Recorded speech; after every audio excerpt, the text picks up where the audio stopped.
گرامی، آج ہم جس موضوع پہ گفتگو کر رہے ہیں وہ موضوع ہے قربانی کا بیان۔ یہ قربانی حضرت ابراہیم علیہ السلام کی یاد میں منائی جاتی ہے، اور یہ قربانی سنت محمد مصطفیٰ صلی اللہ علیہ وآلہ وسلم بھی ہے۔ جو شخص غریب ہے اس کے لیے یہ سنت موقدہ ہے، اور ایسا شخص جو مالدار ہے، جس کو اللہ نے دولت دے رکھی ہے، مال دے رکھا ہے، اس کے اوپر یہ قربانی واجب ہے۔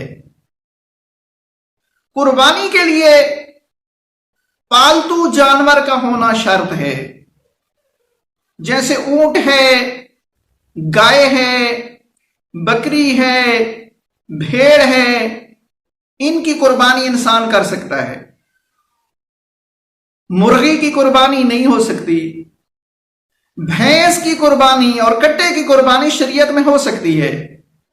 بعض لوگ یہ اعتراض کھولتے ہیں کہ ثابت تو ہے سنت سے کہ رسول اکرم صلی اللہ علیہ وآلہ وسلم کے زمانے میں اونٹ کی قربانی بھی کی گئی، بکری کی قربانی بھی کی گئی، بھیڑ کی قربانی بھی کی گئی، لیکن رسول کے دور میں بھینس اور کٹے کی قربانی نہیں کی گئی۔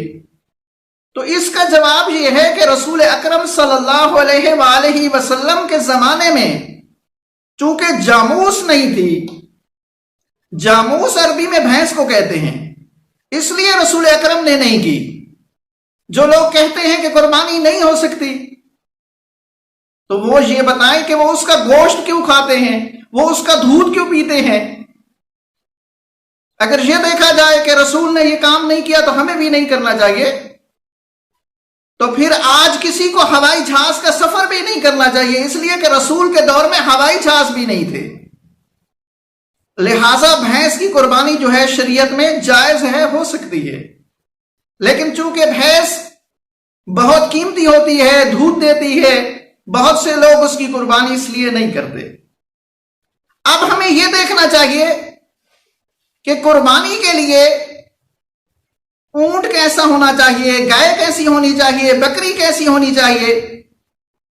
تو فقہ جعفریہ کے مطابق اونٹ جو ہے 6 سال میں داخل ہو، 5 سال مکمل کر چکا ہو۔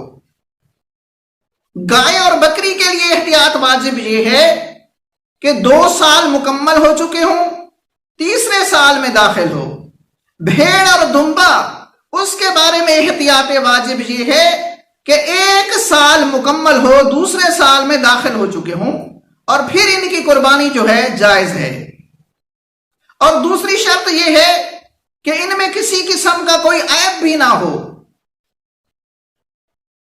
مثلا آنکھ ہے، آنکھ سے اندھا نہ ہو، کان ہے وہ کٹا ہوا نہ ہو، دم جو ہے وہ کٹی ہوئی نہ ہو، چل صحیح سکتا ہو، کیونکہ حدیث میں یہ بھی ہے کہ پل صراط پہ جب انسان گزرے گا تو جو قربانی ہوگی اس کے سہارے سے گزرے گا، لیکن جب وہ خود نہ چل سکتا ہو تو قربان کرنے والے کو کیسے سوار کر کے پل صراط سے وہ لے جائے گا۔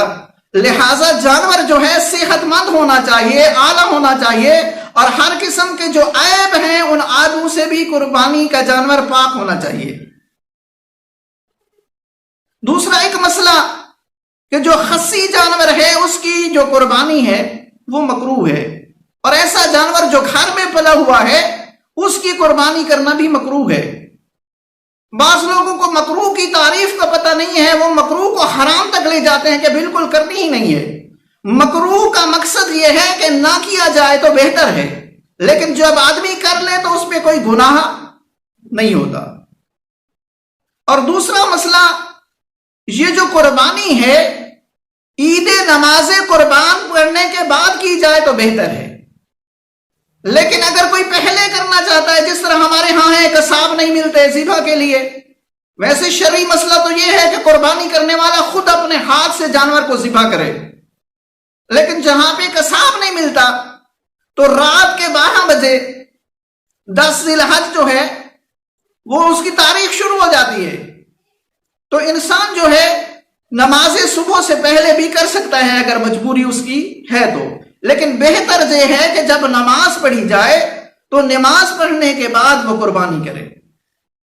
اب جب قربانی ہو جائے، قربانی کا گوشت گھر آ جائے، تو اس کے 3 حصے کرنے چاہیے، اور وہ حصے بھی برابر ہونے چاہیے. ایسا نہیں ہے کہ یہ میرے اہل و عیال کا حصہ ہے تو اس کا گوشت اچھا ہو جائے، اس کا خوبصورت گوشت ہو، اور جو ہم نے یتیموں کو دینا ہے، غریبوں کو دینا ہے، ہمسایوں کو دینا ہے، اس میں ساری ہڈیاں ڈالی جائیں.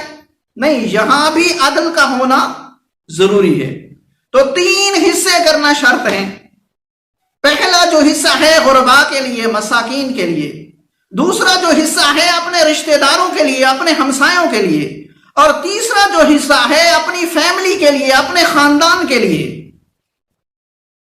اور پھر جب یہ ہم حصے بنا لیتے ہیں تو حصے غرباء میں بھی تقسیم کرے، حصے غریبوں اور یتیموں میں بھی تقسیم کریں، اور جو اپنی فیملی کا حصہ ہے ان کے لیے بھی ایک حصہ آپ بچا کے رکھیں.